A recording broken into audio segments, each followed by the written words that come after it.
Hello. 12 exercise to make brain more sharp and active. हमारा जो brain है वो एक कंप्यूटर के सीपीयू की तरह है। जैसे कंप्यूटर के सीपीयू का मेन पार्ट, जो कंप्यूटर है उसका मेन पार्ट क्या है? सीपीयू। हर चीज उसके पास मेमोरी रहती है, हर स्टोरेज है। ठीक वैसे ही मानव शरीर का जो सबसे स्पेशल या सबसे इंपॉर्टेंट पार्ट बोले वो है ब्रेन। उसी की वजह से सारी कार्यशीलता हमारी चलती है, हम सब काम कर पाते हैं। तो कई ऐसी एक्सरसाइज हैं जो हम काम में लें तो हम उसको और शार्प कर सकते हैं और एक्टिव कर सकते हैं और अच्छे से उसको यूज में ला सकते हैं एक्टिवली। ये सेम ही चीज जॉन जे मेडिना ने अपनी बुक में भी बताया गया कि 12 एक्सरसाइज, 12 रूल कौन कौन से हैं जो दिमाग को बहुत शार्पन कर सकते हैं, जिससे कि हम अपनी रोज की लाइफ को बहुत अच्छे से, सुचारू रूप से और अच्छे एक्टिवली काम में ले सकें। तो उन सबको मैं मर्ज करूं या एक आपको इजी टिप्स दूं, तो वो फर्स्ट टिप्स आता है एक्सरसाइज। एक्सरसाइज हमारे लिए लाइफ में बहुत इंपॉर्टेंट चीज है। जितना हम एक्सरसाइज करते हैं उतने हम एक्टिव होते हैं और ब्रेन के लिए तो ये एक ऑक्सीजन का काम करती है, क्योंकि ऑक्सीजन का फ्लो बढ़ा देती है। इसी की वजह से हमारी मेमोरी शार्प होती है, हमारी स्पेशल थिंकिंग की जो हैबिट है वो बेटर परफॉर्म करने लग जाती है।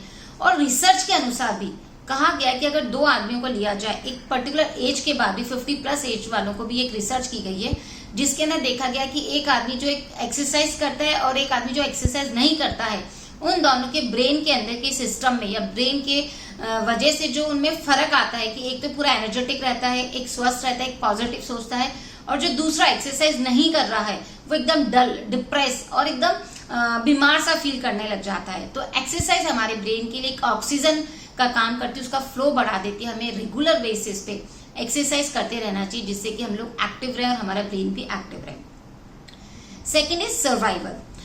जैसे कि the human brain is also evolve. हमारे में धीरे धीरे चेंजेस जैसे आए हैं कि हम पहले आदि मानव बंदर, उसके बाद हमारा रूप निकला, ठीक वैसे ही जो इंसानी रूप है, इंसानी रूप का जो दिमाग है उसमें भी इवॉल्वमेंट हुआ है और धीरे धीरे उसमें इतने डेवलपमेंट्स आए हैं कि हम एक दूसरे को समझने की शक्ति में इंक्रीजमेंट आया है, हम एक दूसरे को अच्छे से बेटर वे में समझ पाते हैं।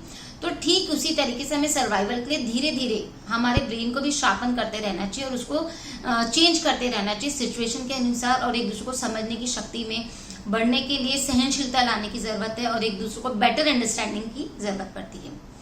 Third is wiring.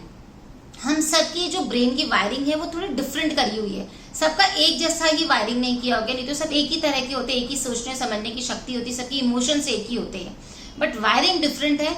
इसलिए हमें जरूरी है कि जो स्कूल सिस्टम के अंदर हमें सेम ढंग से पढ़ाया जाता है, एक ग्रेड के अंदर है तो उनको सब सेम पैटर्न पढ़ाया जाता है, तो हमें उसे पढ़ाने के टेक्निक में चेंज लाना चाहिए, जिससे कि सारे बच्चों की जो वायरिंग है या हम सबकी जो वायरिंग है डिफरेंट है, तो सबको ग्रेस्प करने की ताकत बोले वो भी डिफरेंट है और सबको समझने की या अंडरस्टैंडिंग की भी कैपेसिटी डिफरेंट है।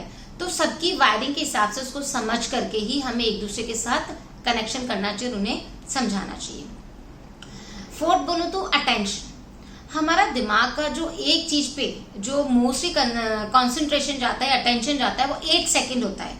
आज टिकटॉक पूरे वर्ल्ड में इतना फेमस होने का रीजन था उसका सबसे छोटा क्लिप, तो सबको उसने बहुत जल्दी कैप्चर कर लिया, क्योंकि हम बहुत जल्दी बोर हो जाते हैं, हम बहुत किसी से भी अपना ध्यान हटा लेते हैं। तो जरूरी है कि हम किसी भी चीज में अपना अटेंशन चाहते हैं तो 8 सेकेंड वाली चीजें हो जो हम फटाक से ग्रेस्प कर लेते हैं हमारा दिमाग, तो हमें उसको शार्पन करते रहना चाहिए।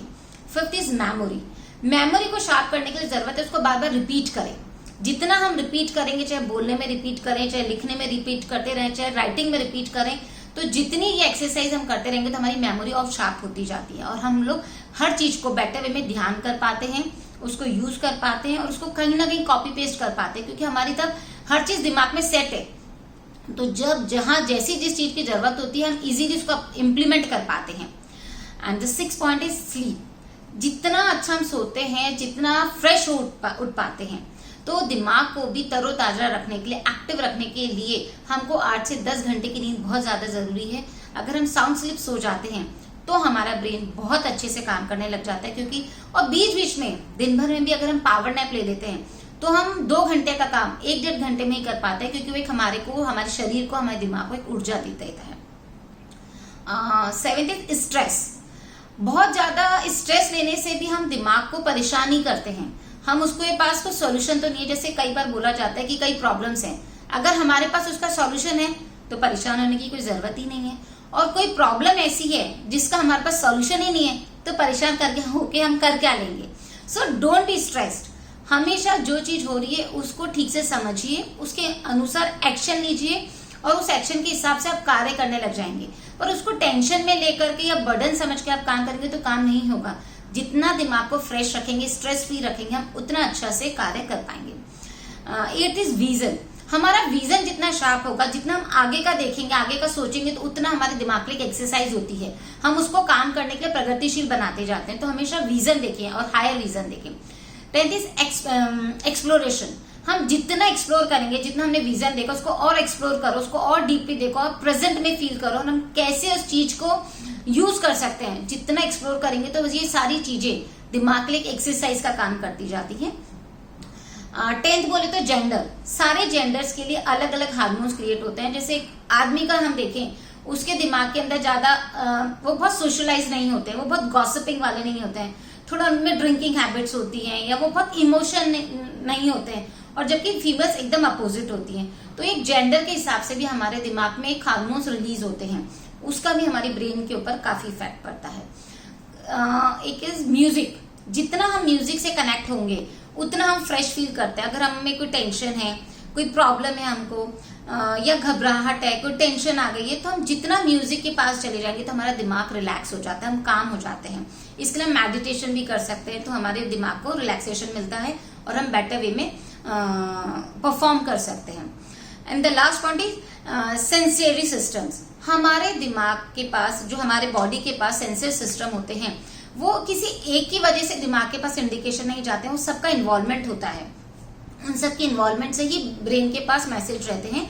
तो ये सेंसेस भी बहुत इंपॉर्टेंट रोल करते हैं हमारे ब्रेन को शार्प करने के लिए। तो जितना हम इन सेंसेस का इंटीग्रेशन करेंगे उतना ही हमारा ब्रेन ज्यादा शार्प होता जाता है। ठीक ऐसे ही रूल्स बताए गए हैं जॉन जे मेडिना ने अपनी बुक के अंदर भी। सो बहुत हेल्पफुल हैं और इनको यूज करके हम अपनी लाइफ को और बेटर वे में परफॉर्म कर सकते हैं, बहुत अच्छे रिजल्ट्स पा सकते हैं और बहुत अच्छे से सक्सेस पा सकते हैं, नेम एंड फेम पा सकते हैं। सो ये एकदम इजी टिप्स है, apply it and have enjoy your life. Bye bye friends, thank you.